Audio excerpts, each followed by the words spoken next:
Our Nigerian president don finally address the nation based on the current protests wey dey go on for Nigeria normally.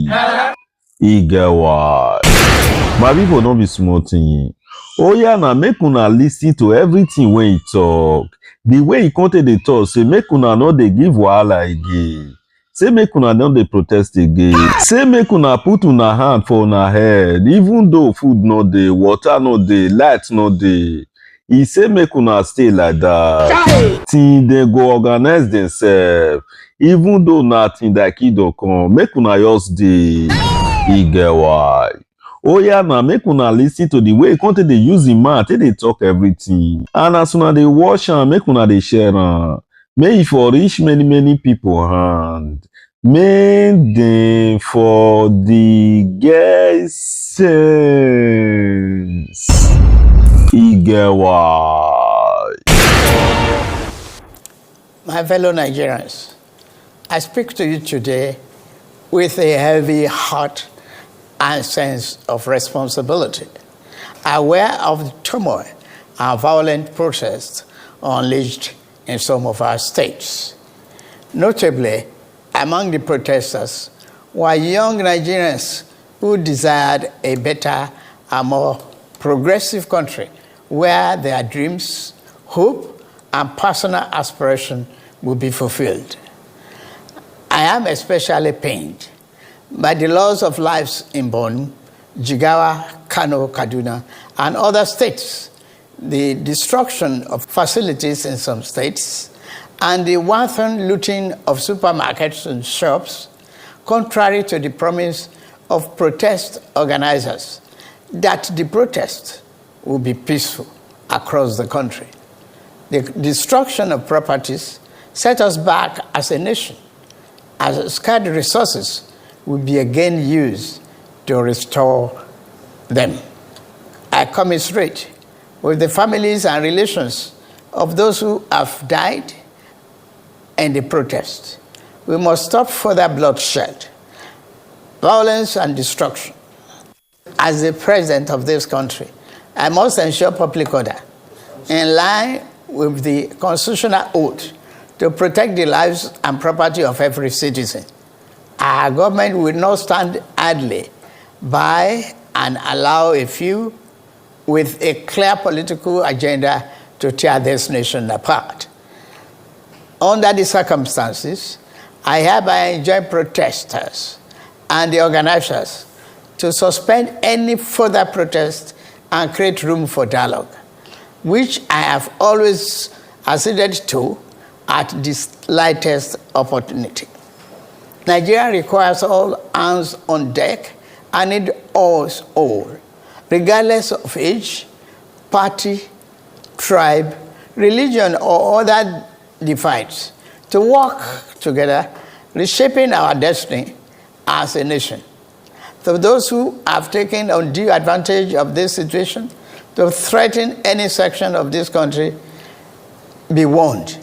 The law will catch up with you. There is no place for ethnic bigotry or such threats in the Nigeria we seek to build. Our democracy progresses when the constitutional rights of every Nigerian are respected and protected. Our law enforcement agencies should continue to ensure full protection of life and properties of innocent citizens in a responsible manner. My vision for our country is one of a just and prosperous nation where each person may enjoy the peace, freedom, and meaningful livelihood that only democratic good governance can provide. One that is open, transparent, and accountable to the Nigerian people. For decades, our economy has remained anemic and taken a dip because of many misalignments that have stunted our growth. Just over a year ago, our dear country, Nigeria, reached a point where we couldn't afford to continue the use of temporary solutions to solve long-term problems for the sake of now and our unborn generations. I therefore took the painful yet necessary decision to remove fuel subsidy and abolish multiple foreign exchange system, which had constituted a noose around the economic jugular of our nation and impede our economic development and progress. These actions block the greedy and the profit that smugglers and rent seekers made. They also block the undue subsidy we had extended to our neighboring countries to the detriment of our people, rendering our economy prostrate.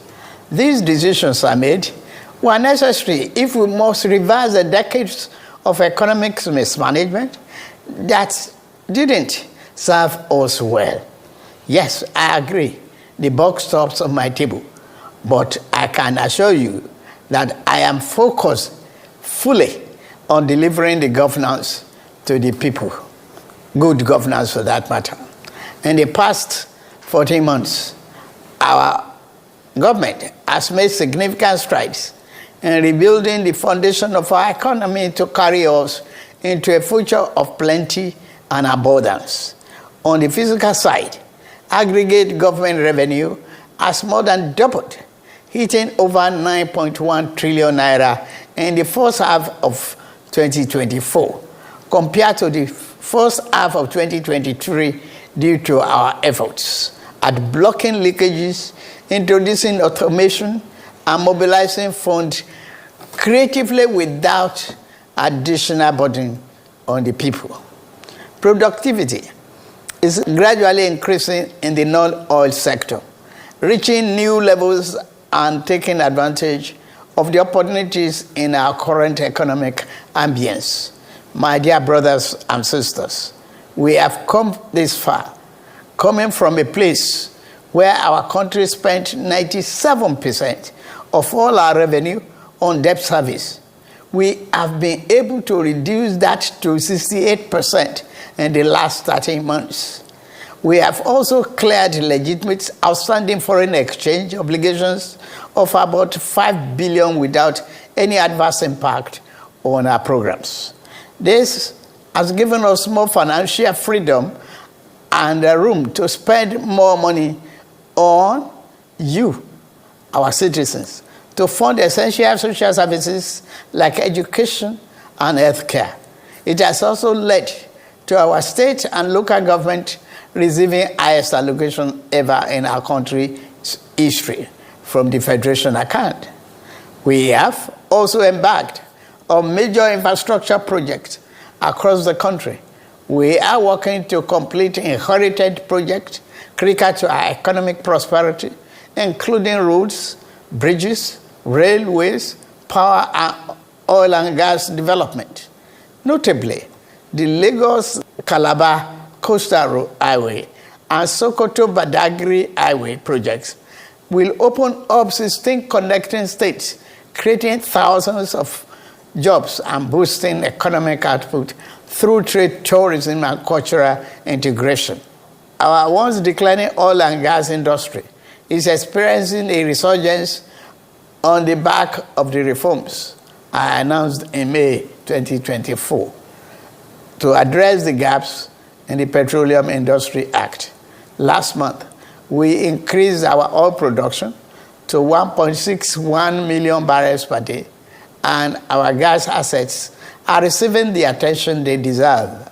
Investors are coming back, and we have already seen 2 foreign direct investments signed over $500 million since then.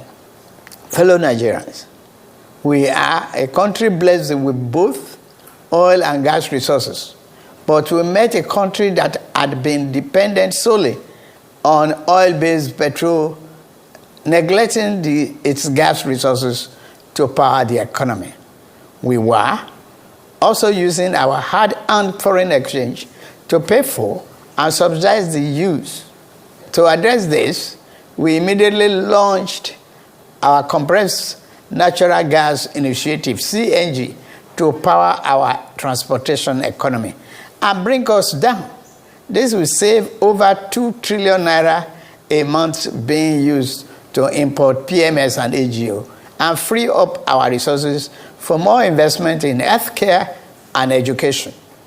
To this end, we'll be distributing 1 million kits of extremely low or no cost to commercial vehicles that transport people and goods and who currently consume 80% of imported PMS and AGO.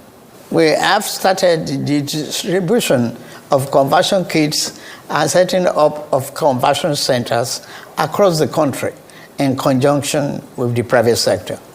We believe that this CNG initiative will reduce transportation costs by approximately 60% and help to curb inflation. Our administration has shown its commitment to the youth by setting up the student loan scheme. To date, 45.6 billion has already been processed for payment to students and their respective institutions. I encourage more of our vibrant youth population to take advantage of this opportunity. We established the Consumer Credit Corporation with over 200 billion to help Nigerians to acquire essential products without the need for immediate cash payment, making life easier for millions of households. This will consequently reduce corruption and eliminate cash and opaque transactions. This week, I ordered the release of an additional 50 billion naira, each for NEL Fund, the Student Loan, and Credit Corporation for the proceeds of crime recovered by the EFCC. Additionally, we have secured $620 million under the Digital and Creative Enterprises, IDICE, a program to empower our young people, creating millions of IT and technical jobs that will make them globally competitive. This program, including the 3 million technical talent scheme, unfortunately, one of digital centers was vandalized during the protests in Kano. What a shame. In addition, we have introduced the Skill Up Artisans Program, SUPER, the Nigerian Youth Academy, NIA, and the National Youth Talent Export Program, NATEP. Also, more than 517 billion has been released to the 36 states to expand livelihood support to their citizens, while 600,000 nano businesses have benefited from our nano grants. An additional 400,000 more nano businesses are expected to benefit. Furthermore, 75,000 beneficiaries have processed to receive our 1 million micro and small business single-digit interest loans starting this month. We have also built 10 MSME hubs within the past year, created 240,000 jobs through them, and 5 more hubs are in progress, which will be ready by October this year. Payment of 1 billion each also have been made to large manufacturers under our single-digit loan to boost manufacturing output and stimulate growth. I signed the national minimum wage into law last week, and the lowest earning worker will now earn at least 70,000 naira a month.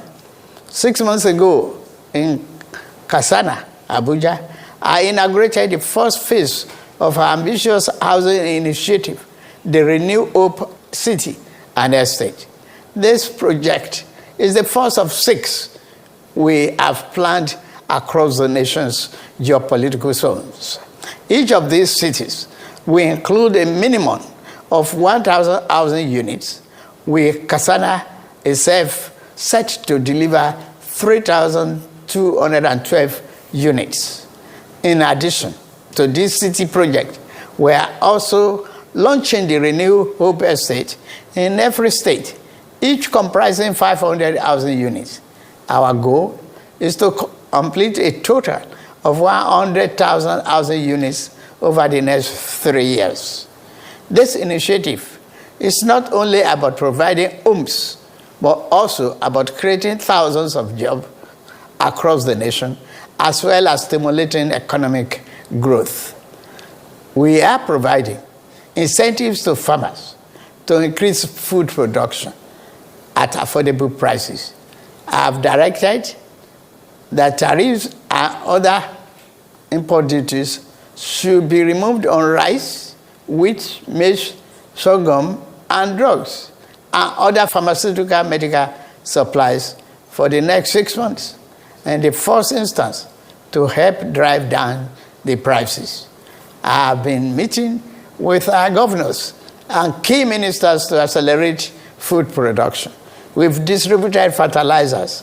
Our target is to cultivate more than 10 million hectares of land to grow what we eat. The federal government will provide all necessary incentives for this initiative, whilst the state provides the land, which will put millions of our people to work and further increase food production. In the past few months, we have also ordered mechanized farming equipment, such as tractors and planters, worth billions of naira from the United States, Belarus, and Brazil. I can confirm to you that the equipment is on the way. My dear Nigerians, especially our youths, I have heard you loud and clear. I understand the pain and the frustration that drive this protest, and I want to assure you that our government is committed to listening and addressing the concerns of our citizens. But we must not let violence and destruction tear our nation apart. We must work together to build a brighter future where every Nigerian can live with dignity and prosperity. The task before us is a collective one, and I am leading the charge as your president. A lot of work has gone into stabilizing our economy, and I must stay focused on ensuring that the benefits reached every single Nigerian as we promised. My administration is working very hard to improve and expand our national infrastructure and create more opportunities for our young people. Let nobody misinform and miseducate you about your country or tell you that your government does not care about you. Although there have been many dashed hopes in the past, we are in a new era of renewed hope. We are working hard, and the result will soon be visible and concrete for everyone to see, feel, and enjoy. Let us work together to build a brighter future for ourselves and for generations to come. Let's choose hope over fear, unity over division, and progress over stagnation. The economy is recovering. Please, don't shut out this oxygen. Now that we have been enjoying democratic governance for 25 years, do not let the extremists of the enemies of democracy use you to promote an unconstitutional agenda that will set us back on our democratic journey. Forward ever, backward never. In conclusion, security operatives should continue to maintain peace, law, and order in our country, following the necessary Convention on Human Rights, to which Nigeria is a signatory. The safety and security of all Nigerians are paramount. Thank God and thank you for your attention.